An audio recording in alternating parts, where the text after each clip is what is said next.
gastar o nosso tempo orando a Deus e adorando a Deus nessa noite. Deus tem uma palavra para ministrar no nosso coração hoje e eu creio nisso. Amém, pessoal? Só quero pedir aí, ó, o Lazinho acho que está com o microfone aberto. Se tiver mais alguém com o microfone aberto, dá um mutezinho aí no microfone, só pra gente, senão a gente acaba embolando tudo aqui, beleza? Obrigado, gente. Deus é bom. Vamos orar? A Karina vai orar pela gente aqui hoje, depois a gente vai cantar um louvor juntos aqui, beleza? Amém? Pai, nós te louvamos por essa noite, te agradecemos, a Deus, pela tua presença na nossa vida, te engrandecemos porque o Senhor tem cuidado de nós. Glória a Deus. Que o Senhor possa ser exaltado nesta noite através das nossas vidas e o Senhor esteja preparando o nosso coração neste momento como terra boa, Pai, para receber a semente da tua palavra, Pai. Em nome de Jesus, que ela venha frutificar na nossa vida, em nome de Jesus. A ti toda a honra, todo louvor e toda a glória. Todo mal nós declaramos caído por terra, Em nome de e Jesus. somente o teu Espírito Santo tem liberdade para atuar no nosso meio, Pai, no nome de Jesus. Louvado seja o nome do Senhor. Ele é bom. Ele é bom. Ele é bom. Vamos cantar esse louvor?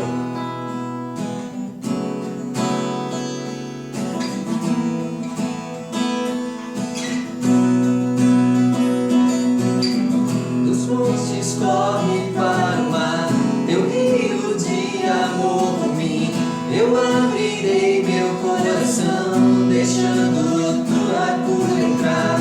Me alegro por te pertencer, levantarei as minhas mãos. O teu amor não cansa e me faz louvar-te. Cantarei teu amor pra sempre. Cantarei teu amor pra sempre. Cantarei teu amor pra sempre. Cantarei teu amor pra sempre. Dos montes corre para o mar, teu rio de amor. Eu abrirei meu coração, deixando tua cura entrar. Me alegro por te pertencer, levantarei as minhas mãos. O teu amor não cansa e me faz louvar-te. Cantarei teu amor pra sempre. Cantarei teu amor pra sempre. Cantarei teu amor pra sempre. Cantarei teu amor pra sempre. Meu coração exultar,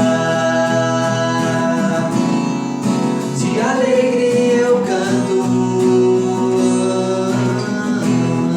Se o mundo conhecer a ti, ele se encherá com a tua alegria. Cantarei teu amor pra sempre. Cantarei teu amor pra sempre. Cantarei teu amor pra sempre. Cantarei teu amor pra sempre. Eu cantarei, cantarei teu amor, teu amor. Cantarei teu amor pra sempre. Cantarei teu amor pra sempre. Cantarei teu amor pra sempre. Aleluia. Deus é bom. Amém? Vamos abrir a nossa Bíblia aí, quem tiver com ela em mãos, no primeiro livro de Samuel, por favor, capítulo de número 29. Quero compartilhar um texto aí que fala sobre a cidade de Ziclag, quando Davi sai para a batalha e depois ele tem a sua cidade invadida. E eu quero ter um microfone aberto aí, ó, a Cris, a Andrea, se puderem fechar, por favor. Cris, Andrea, estão me ouvindo? Dá um toque aí para eles. Aí, obrigado, gente.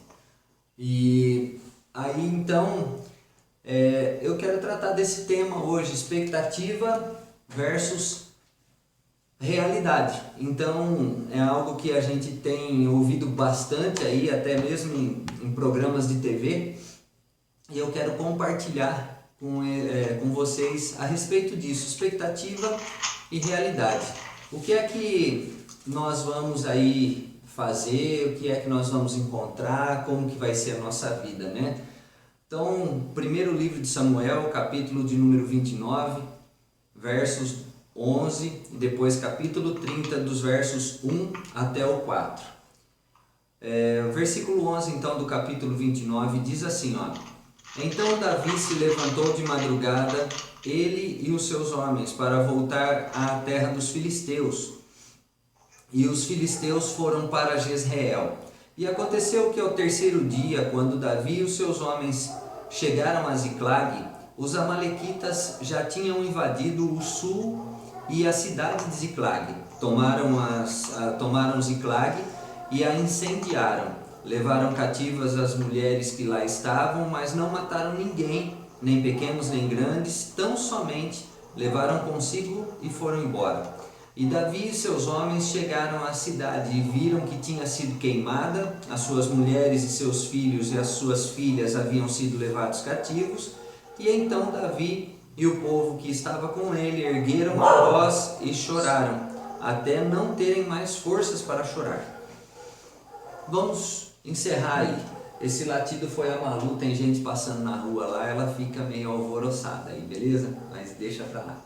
Então, gente, expectativa e realidade. Só pra gente contextualizar aqui, Davi reúne seus homens e ele se une, a gente vê isso no capítulo de número 28, ao rei Aques, que era rei de Gate. Então Davi começa com o seu exército a prestar serviço ao rei de Gate.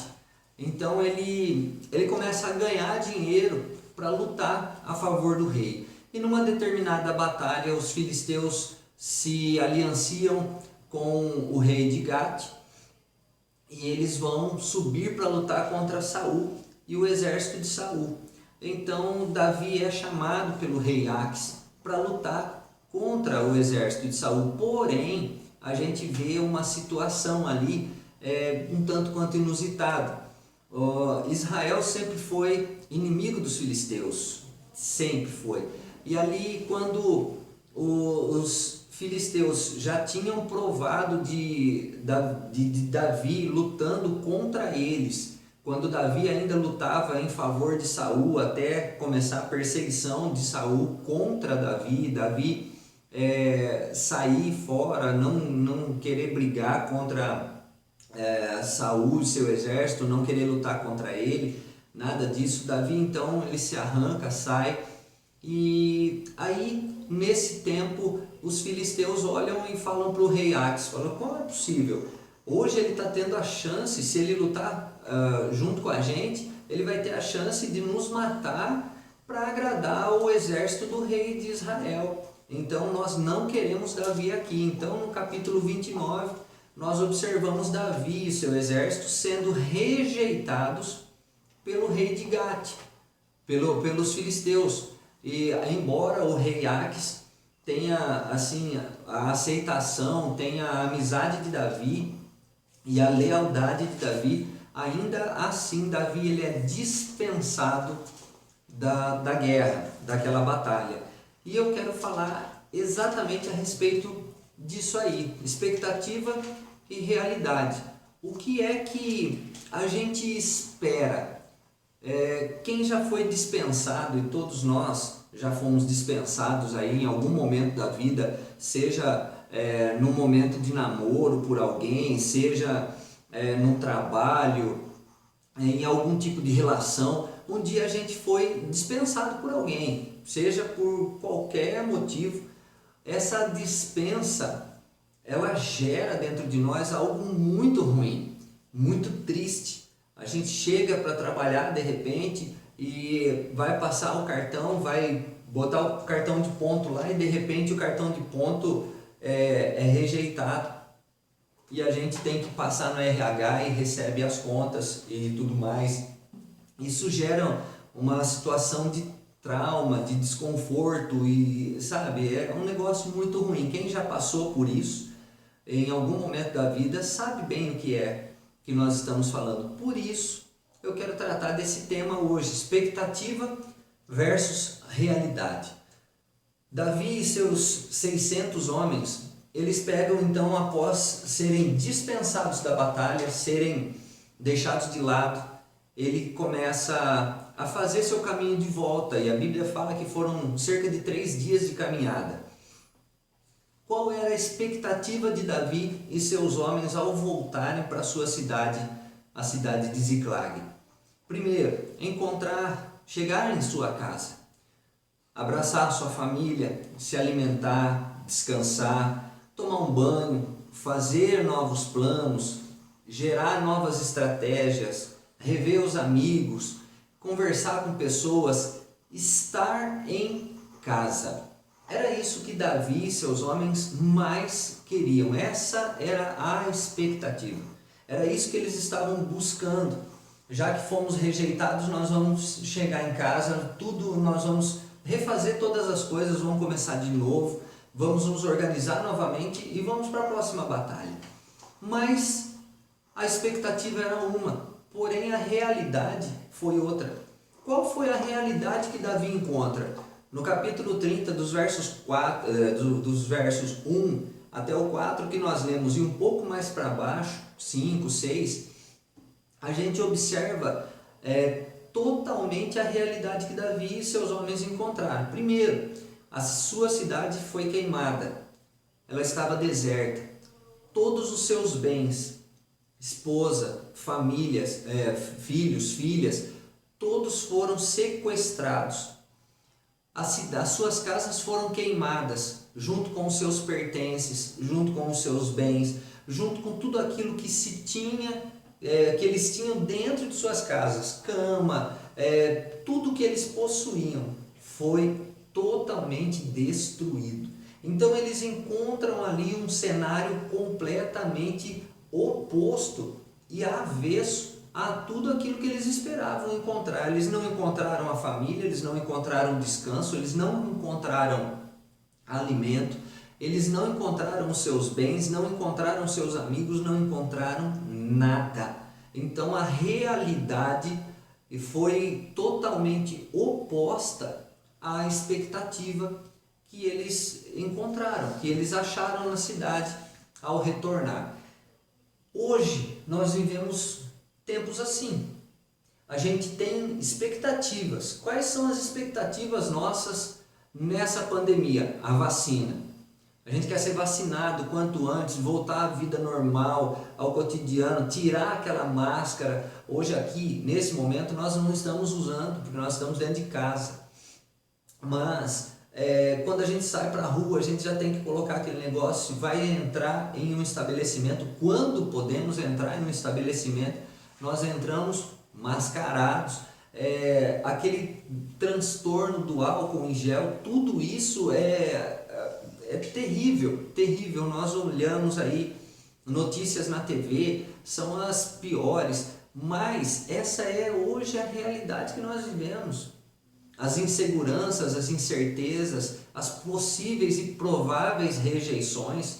Então tudo isso nós encontramos no dia a dia. Isso é o que nós temos hoje. Mas quais são as nossas expectativas? Aceitar a realidade, sentar, cruzar os braços e esperar algo cair do céu? Não. Nós cristãos, nós temos algo dentro do nosso coração chamado Espírito Santo de Deus. o próprio Deus morando em nós, habitando em nós, vivendo em nós, convivendo conosco todos os dias. Ele gera em nós expectativas. O que é gerar uma expectativa? Gerar expectativa é ter uma mentalidade mudada, transformada, é saber que nós podemos ter dias melhores, viver tempos melhores, vida melhor. Então, diante de todo esse cenário, gera-se em nós uma expectativa de mudança, de que algo aconteça, de que algo dê uma viravolta em tudo isso, apesar de sabermos que no final dos tempos, coisas difíceis, tempos difíceis, trabalhosos, como diz a palavra, eles aconteceriam, mas o que é que nós esperamos? Davi vai mostrar para nós, junto com o seu exército, sem contar que Davi enfrenta uma outra realidade aqui. Os seus homens enfrentam, junto com Davi, a mesma realidade. Porém, a situação de Davi torna-se um pouco pior ainda, porque a gente observa no texto, lá no versículo de número 6, dizendo assim, Davi ficou muito angustiado, pois o povo falava de apedrejá-lo, porque todos estavam amargurados, cada um por causa de seus filhos e filhas. Aí, Davi, além de receber todas as más notícias, como todos os seus 600 homens do exército também receberam, Davi recebe uma notícia a mais, muito pior, que é a possível morte sua, o seu assassinato, como se fosse a pena de morte estabelecida pelos seus homens, ou alguns de seus homens, pela culpa de Davi. Saíram para lutar, deixaram a cidade desguarnecida, sem defesas, e assim ele encontra essa realidade. Mas Davi vai mostrar para nós o que fazer para transformar a realidade em expectativa novamente. Vai mostrar para a gente o que é necessário fazer para que a realidade seja transformada, seja mudada, seja cambiada, seja trocada por aquilo que a gente espera da parte de Deus e aquilo que a gente gera no nosso coração. Nós somos, diz a Bíblia, aquilo que nós pensamos muitas vezes. Se a gente pensa que é o pior, que não tem jeito, que isso, que aquilo, somos pessimistas, é isso que nós vamos colher. Então nós temos que plantar algo que possa mudar a nossa situação. E eu quero listar aqui pelo menos 5 ou 6 condições aqui que são necessárias para a gente transformar a realidade que nós vivemos. A fé, gente, presta atenção um pouquinho, a fé, ela não ignora a realidade. Quando a gente observa Abraão, quando ele é chamado por Deus para ser pai de uma nação, lá em Gênesis, a partir do capítulo de número 12 e tudo mais, a gente vai observar Sara, sua mulher, estéril, já idosa, Abraão idoso, mas eles tinham uma promessa. Eles tinham uma promessa de que Abraão seria pai de uma grande nação e Sara a mãe de uma grande nação. Então ali o tempo começa a passar, a situação começa a ser mais difícil, mas Abraão, ele não ignora a sua realidade em momento nenhum. Porém, o que acontece é que Abraão, ele continua crendo, embora a realidade fosse outra, mas ele continua lutando, ele continua trabalhando, ele continua vivendo à espera de um milagre de Deus. O que aconteceu? Deus devolveu para Sara, ou deu a Sara, o poder de ser mãe, mesmo velha, mesmo sem ciclo menstrual, sem ovulação, ela se tornou mãe muito velha, fora da idade normal. Então a fé, ela não ignora a realidade, mas ela transforma a realidade. Amém? Então nós vamos aqui para pelo menos 6 questões que podem transformar, que Davi usou no texto que nós lemos, para transformar a realidade totalmente oposta, diversa, ruim, tenebrosa que ele viveu, em algo que ele esperava. Ele e seus homens esperavam. Primeiro, a primeira questão para transformar a realidade ruim numa expectativa boa é tomar ânimo novamente. O versículo 6, o fim do versículo 6, após Davi receber todas as más notícias, 1 Samuel capítulo 30, verso de número 6, está escrito isso. Depois que ele recebe todas as más notícias, depois que ele vê toda a realidade, tudo acontecendo, Davi dá uma aula para a gente de o que fazer quando a situação está ruim. Davi tomou o ânimo novamente. O texto diz assim: mas Davi se reanimou no Senhor. Aí, se reanimar, aqui na minha casa, aqui na nossa casa, eu tenho uma folhagem, uma planta ali, e é uma folhagem, é copo de leite aquele negócio lá, né?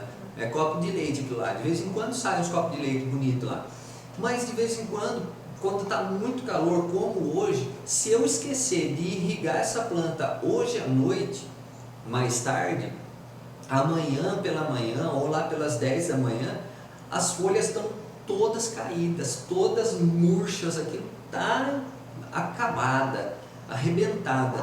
Por quê? Porque faltou água.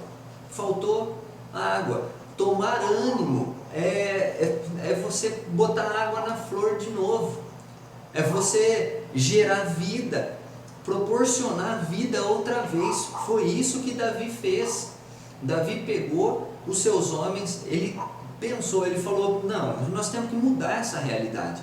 E Davi então, ele pegou e começou a se reanimar no Senhor. Amém? Então essa é a primeira situação que precisa ser mudada, ou essa primeira posição que nós precisamos tomar diante de uma situação adversa. Tomar ânimo novamente. Não aceitar aquela realidade. Ela existe, é fato, não é ignorar, mas é não aceitar a imposição que estão colocando sobre nós com relação a tudo que a gente tem vivido nesses dias. A economia vai de mal a pior. Irmão, é tempo da gente colher, é tempo da gente plantar coisas novas, da gente ter ideias novas, viver um tempo novo, se reanimar, levantar amanhã pela manhã. Tudo que não deu certo hoje, você pode fazer diferente amanhã para que possa dar certo. Amém? A primeira atitude aí, tomar ânimo novamente. Segunda, buscar em Deus qual a sua vontade para nós. Não adianta a gente tomar ânimo e sair aí atirando para todo lado. Entenda bem a palavra atirando para todo lado e achando que nós vamos colher algo bom. Perdão, a vida com Deus ela é organizada, planejada de alguma forma. Então, saber qual é a vontade de Deus é primordial na nossa vida. Há uma definição que eu sempre falo, uma definição da palavra loucura. Loucura é fazer as mesmas coisas da mesma forma e esperar que dê um resultado diferente. Loucura é tomar veneno e esperar que a outra pessoa morra. Loucura é fazer sempre o mesmo caminho e esperar que um dia algo diferente aconteça. Não é isso. Buscar qual a vontade de Deus para a sua vida. O verso de número 7 do capítulo 30 de 1 Samuel diz assim, Davi disse a Abiatar o sacerdote, filho de Aimeleque: traga aqui a estola sacerdotal. E Abiatar a trouxe a Davi. Então Davi, verso 8, consultou ao Senhor. Eu estava lendo o capítulo de número 22, conta a história de Abiatar. Abiatar é um sacerdote, o único sobrevivente da casa do seu pai, porque Saul manda matar todos esses homens. Como as pessoas, se você ler, nós não vamos atentar para esse capítulo agora, mas quando você lê a história do sacerdote de Abiatar, filho de Aimeleque, que era sacerdote do Senhor, ele eles estão reunidos e Davi havia consultado a Deus através de Aimeleque. Então Davi, depois dessa consulta a Deus, ele já fugia de Saul. Saul chega até Aimeleque e ele diz para ele: você consultou, Davi veio aqui, você consultou a Deus e deu a espada de Golias para ele, forneceu arma para Davi e ele fugiu, agora você deve morrer. Saul então dá uma sentença para Aimeleque e para todos os sacerdotes, e o texto vai contar para a gente, 1 Samuel capítulo 22, vai contar para mim e para você que Aimeleque então ele se posiciona, mas Saul manda que o seu exército mate a todos eles. Porém, os homens de Israel se negaram a fazer algo contra aqueles homens que eram ungidos do Senhor, os sacerdotes. Então, havia um homem de outra nação junto com Saul. Esse é o perigo de se aliançar com quem não é servo do mesmo Deus que você serve. Cuidado com isso. Isso serve para relacionamentos, sociedade e para todas as coisas. Cuidado com isso. Então, esse homem chamado Doeg recebe a ordem de Saul e ele mata 85 sacerdotes, homens que serviam a Deus. E Abiatar, ele foge, ele desaparece daquele meio, porque ele era filho de Aimeleque e ele também deveria morrer. Mas ele desaparece, ele foge e ele passa então a servir ao Senhor juntamente com o exército de Davi. E ele também faz parte dessa amargura que eles estão vivendo. Mas Davi, embora vivam nessa situação, Abiatar, ele ainda buscava o Senhor. E ele trouxe para Davi a estola sacerdotal. Davi então faz uma oração, consulta a Deus e Deus dá uma direção para eles. Buscar a vontade de Deus, fundamental, essencial para quem quer mudar a realidade para uma expectativa que está no centro do coração de Deus. Amém. Terceiro, não fazer nada sem saber qual é a vontade do Senhor.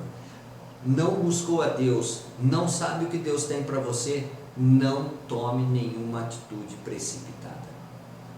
Todos nós, sem exceção alguma na vida, uma vez na vida pelo menos, ou muitas vezes na vida, não paramos para ouvir a voz de Deus, não paramos para consultar a palavra de Deus, tomamos atitudes, fizemos escolhas que nos levaram para lugares ruins, e o lugar pior para se estar não é no inferno, é longe da presença de Deus. Quando a gente está longe da presença de Deus, a gente está péssimo, está em maus lençóis. Então, não faça nada sem antes saber qual é a vontade de Deus para a sua vida. Paulo escreve aos Romanos que a vontade de Deus é perfeita, é boa, é agradável. Essa é a vontade de Deus. Mas aonde é que Deus te quer? Você já fez essa pergunta para Ele? O que Deus espera de você? Aonde que Deus quer te usar? Deus quer fazer a obra dele e que você seja coparticipante dela, mas como você vai fazer a obra se você não sabe o que é que Deus tem para você? Porque você não o consultou ainda. Mas não faça, espere no Senhor. Amém? Renove suas forças, espere em Deus.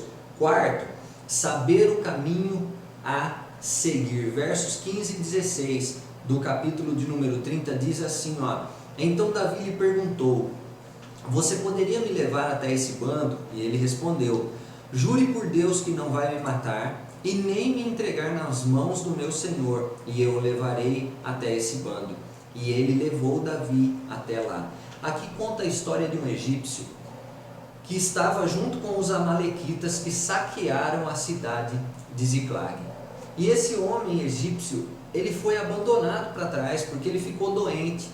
E quando os homens de Davi saíram na perseguição dos homens, dos amalequitas que estavam com as suas mulheres, filhos, filhas, os seus bens, o gado e tudo mais, eles encontram então esse homem jogado pelo caminho, abandonado pelo caminho, porque os amalequitas não o quiseram levar junto deles.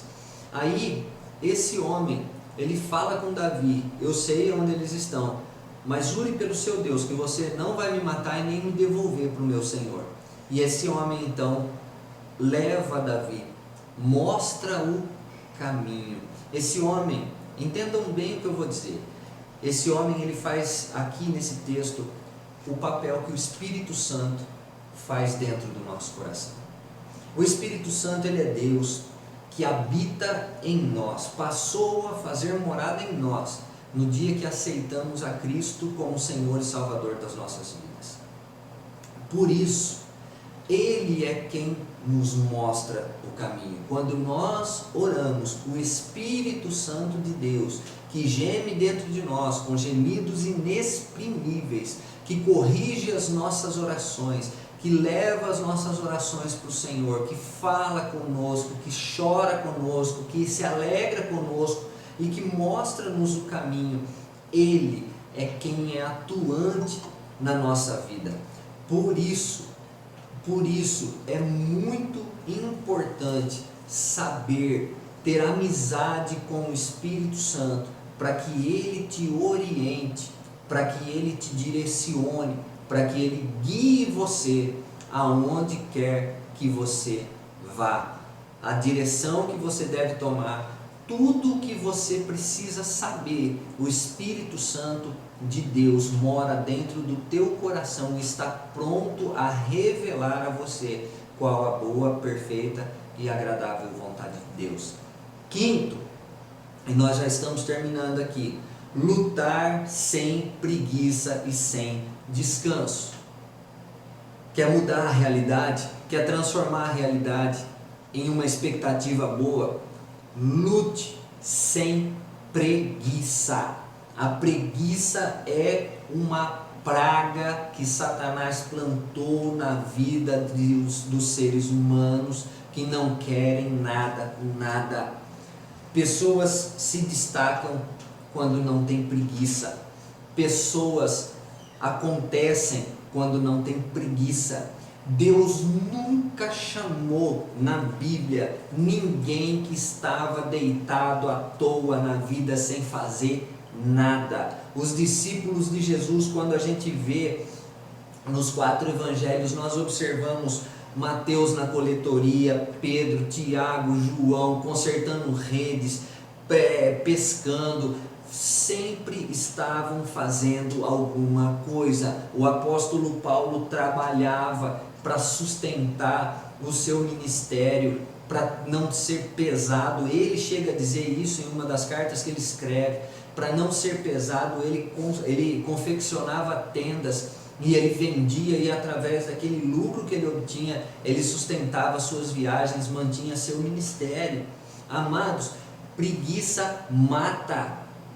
Preguiça mata sonhos, preguiça mata esperança, a preguiça traz miséria, a preguiça traz pobreza espiritual, porque tem gente que tem preguiça de orar, pobreza espiritual porque tem gente de conhecimento, porque gente tem preguiça de ler um bom livro, de ler a Bíblia, e aí morre sem conhecimento, não sabe nem quem é Deus, não sabe o que está fazendo na igreja, não sabe nada. Nada. É importante não ter preguiça. Quer mudar a realidade? Não tenha preguiça. Descanse no Senhor, mas trabalhe para mudar a sua situação. Nós olhamos para esse texto, lá no verso 17, presta atenção o que diz aqui, ó, quando Davi encontra os amalequitas, ele e seus homens. Isso é porque dos 600, um pouco antes, a gente olha que 200 homens de Davi, ou seja, 33% do seu exército aproximadamente, eles não desertam.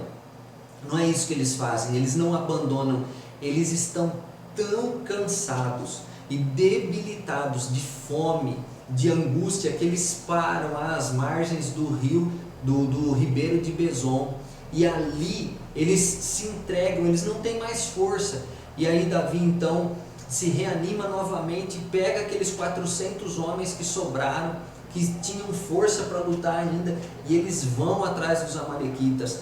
E ali no verso 17 eles encontram esses homens. E quando Davi encontra esses homens, olha o que ele faz. Davi os atacou e lutou contra eles desde o crepúsculo até a tarde do dia seguinte. Até a tarde do dia seguinte. O crepúsculo, há uma tradução aí que fala, a Bíblia King James fala nesse versículo que Davi atacou e lutou contra eles desde o crepúsculo vespertino até a tarde do dia seguinte. Sabe o que é o crepúsculo vespertino? É o nascer do sol. Quando o sol começa a clarear o céu, aquilo é o crepúsculo. E ele pode ser o crepúsculo vespertino e pode ser o crepúsculo da tarde também. Quando o sol se põe e ainda você vê aquelas nuvens colorindo o céu até a noite chegar. Então há o crepúsculo da tarde e o crepúsculo da manhã, o vespertino. E Davi começa a lutar contra os amalequitas desde do nascer do sol de um dia até o pôr do sol do dia seguinte, sem preguiça, sem descanso. Precisamos descansar? É lógico. O pastor está falando que nós não devemos descansar? Não estou dizendo isso, mas tem gente que só descansa, tem gente que não faz mais nada, só descansa na vida. Não é isso que Deus espera da gente. Deus espera uma atitude nossa. Lutar, levantar, caminhar. Pastor, estou desempregado. Levanta cedo e vai entregar currículo. Tenha um tempo com Deus na tua casa. Peça para Deus criatividade. Quando Moisés é chamado por Deus e orientado por Deus para construir o tabernáculo e todos os seus acessórios e utensílios, Moisés não tinha habilidade com o ouro, com a prata, com o bronze, com o cobre, com a madeira, com os tecidos. Ele não tinha essa habilidade. O que Moisés faz? Estratégia. Ele chama um homem guiado por Deus, ele chama um homem chamado Bezalel. E a Bíblia diz que o Espírito de Deus encheu Bezalel de capacidade. E então não havia ninguém melhor que ele para modelar o ouro, a prata, o cobre, o bronze, esculpir a madeira como Bezalel fez. E aí ele dotou outros homens do mesmo espírito, que eram os homens, os artesãos que cuidavam de toda essa parte. Então, meu querido, lute sem preguiça. Não tenha preguiça, que o Espírito de Deus vai te orientar. E para a gente finalizar, depois que você, primeiro, toma o seu ânimo de novo, busca saber qual a vontade de Deus, passa a fazer alguma coisa após conhecer a vontade de Deus, você começa a caminhar, você descobre o seu caminho e começa a andar sem descanso, e você luta. Quinto, você começa a lutar sem preguiça nenhuma. Você chega no sexto ponto dessa mensagem, que é: divida a sua alegria com o seu próximo, com aqueles que estão do seu lado. Versículos 23 a 30 nós não vamos ler para não ser extensos aqui, mas a Bíblia diz que depois da luta de Davi e seus homens, eles aniquilam totalmente o exército dos amalequitas, menos 400 homens que fogem, 400 jovens que fogem nos seus camelos. E eles então vão embora, eles desaparecem, somem. Mas Davi e o seu exército, eles recuperam suas famílias, seus bens, o ouro, a prata, e ainda pegam o despojo da guerra. O que é isso? Eram as riquezas, as armas, as roupas, tudo que o exército inimigo que foi derrotado deixou para trás. Então Davi pega tudo aquilo com seus homens e voltam. Mas há algo interessante nesse texto que a gente observa. Às margens do ribeiro de Besom, 33% ou 200 homens do exército de Davi pararam porque estavam cansados. E lá no versículo 30 do capítulo 30, eu quero ler com você, e diz assim, versículo 27: e ele enviou esse presente aos anciãos de Betel, de Ramote, de Negueb, de Jatir, de Aroer, de Sifimote e de Estemoa, de Racal, das cidades dos Jamarelitas e dos Queneus, de Orma, de Borazã, de Atasse, de Hebron e de todos os lugares em que Davi tinha passado, ele e seus homens. Davi compartilha os despojos da guerra. Primeiro, ele compartilha com os seus homens, com aqueles que lutaram ao seu lado, aqueles que estavam próximos, inclusive com aqueles que não tinham força mais para lutar. Hoje nós estamos vivendo aqui tempos difíceis no mundo inteiro. A gente vê pessoas passando necessidades, sofrendo com várias dificuldades na vida. Mas algo que é importante demais é a gente, se puder, se a gente tiver condições, repartir, compartilhar com aqueles que não têm aquilo que Deus tem colocado na nossa mão. Solidariedade. Se a gente puder praticar, pratique. Nós sempre temos alguma coisa para dar para alguém, para abençoar a vida de alguém. Então divida a sua alegria, divida os seus bens, divida com quem você puder aquilo que está dentro das suas posses.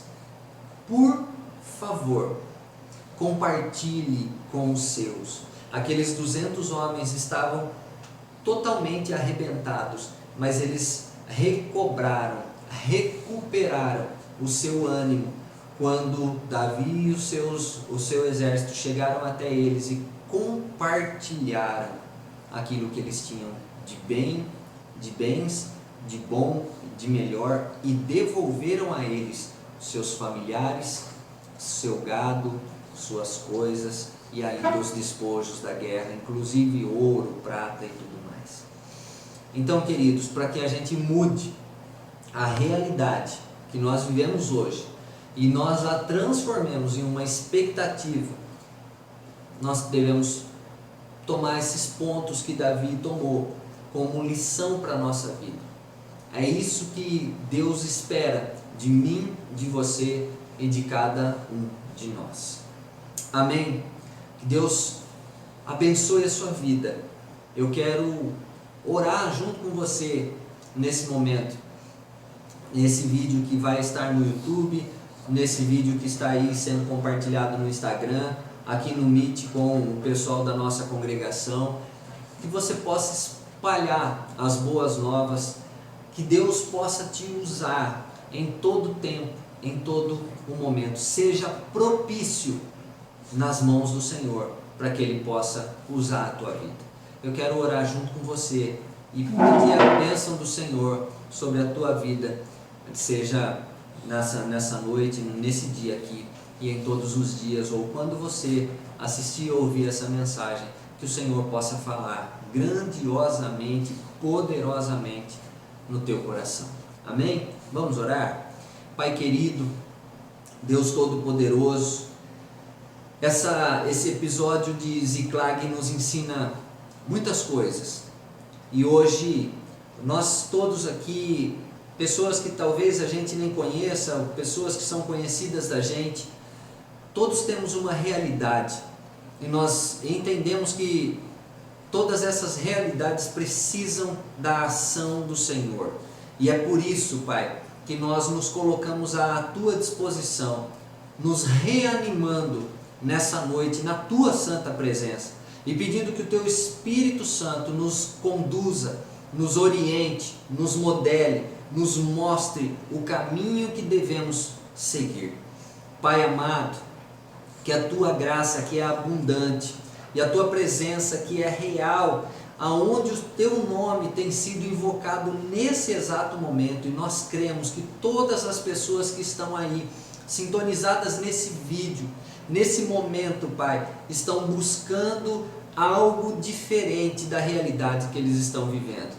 Que a expectativa de seus filhos no centro da vontade do Senhor seja alcançada, e que essas lições que Davi e seus homens nos deram nessa noite, Pai, sejam parte da nossa vida, hoje e sempre. Em nome de Jesus Cristo nós pedimos a Tua bênção sobre todas as pessoas, todas as vidas que estão compartilhando